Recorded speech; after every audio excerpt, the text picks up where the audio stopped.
Boa tarde a todos os nossos amigos, boa tarde a todos os nossos amigos ouvintes e seguidores. Como era previsto, estamos aqui com uma entrevista com o Sr. Thomas Cazeneuve. Faire gagner Bordeaux. Vamos fazer ganhar Bordeaux. É isso mesmo, com o Sr. Thomas Cazeneuve e também Ariane Henry, que está aqui conosco, vai também falar em português. Là maintenant, je vais parler en français. Merci Monsieur Thomas Cazeneuve pour accepter notre invitation pour nous donner quelques paroles pour notre petite radio Latino 33. Merci aussi à Madame Ariane. Ariane, elle qui savait parler portugais. Ah oui. Mais voilà. Bon. Elle va le montrer juste après. Je sais que la campagne termine aujourd'hui. Oui. Vous êtes fatigué? Non.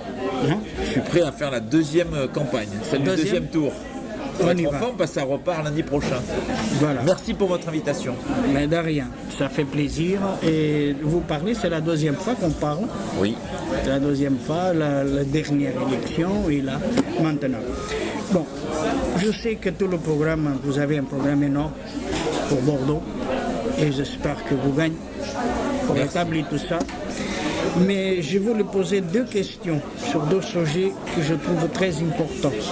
C'est le lutter contre toutes les formes de violence et d'harcèlement. Comment vous comptez faire ça? Alors, dans un contexte qu'on vit maintenant. On voit notamment que la question de la violence contre les enfants a explosé, ou du moins que le tabou a été levé.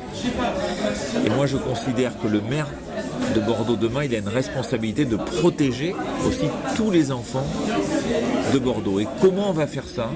D'abord dans nos écoles, à faire de la lutte contre le harcèlement scolaire la grande cause de la rentrée scolaire prochaine. Et nous allons installer dans toutes les écoles de Bordeaux une petite boîte où les enfants pourront écrire quand ils se sentent harcelés, menacés, victimes de violences. Ils écrivent sur un petit bout de papier et le mettent dans la boîte à lettres. Et comme ça, on va recueillir la parole de l'enfant. Et la deuxième mesure que je veux défendre, on le voit avec l'enjeu des garderies, du périscolaire, je vais créer à Bordeaux un défenseur des droits des enfants, une personnalité indépendante de la ville et qui aura pour mission de s'assurer que dans tous les services municipaux, on s'assure que les enfants sont en sécurité, qu'ils ne sont pas victimes ni de violence, ni de harcèlement. Très bien. Mais il y a d'autres sujets que je voulais que vous me parlez.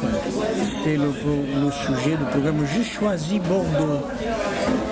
Comme vous comptez d'attirer des talents, des investisseurs, des familles dans une ville qui de plus en plus se parle que c'est la ville la plus embouteillée de France, qui a beaucoup de sujets qui n'attirent pas les gens. Comme vous comptez faire ça, c'est un sujet très important pour moi.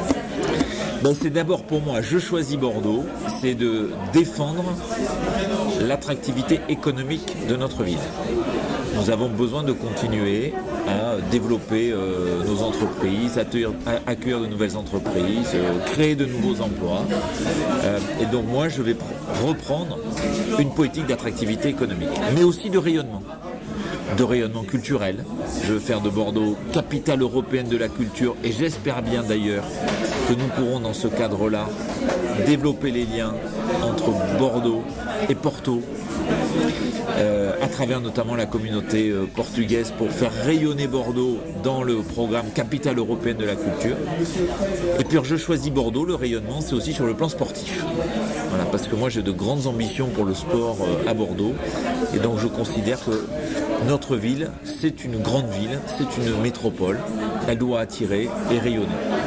Une ville que pendant pas mal des années, c'est en train de parler pour tout le monde par rapport aux Girondins de Bordeaux, on va dire. Ah. Maintenant, oui, alors Bordeaux est connu dans le monde entier d'abord pour le vin, et ça c'est un point qu'on a en partage avec le Portugal, notamment Porto. le vent que passe maintenant aussi pour une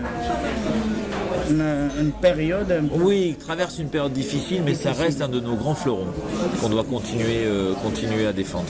Voilà. Et puis le club, le club, bien sûr, c'est une tristesse absolue de voir notre club descendu en N2, National 2. Voilà. Mais moi, j'espère que sur un mandat, on portera notre les Girondins de Bordeaux de nouveau dans l'élite. Voilà, c'est très bien. Très bien, très bien. C'est, comme vous avez dit, faire la capitale de la culture. Oui. Par rapport au logement. Le logement, que c'est un peu... Le logement, c'est un gros problème à Bordeaux.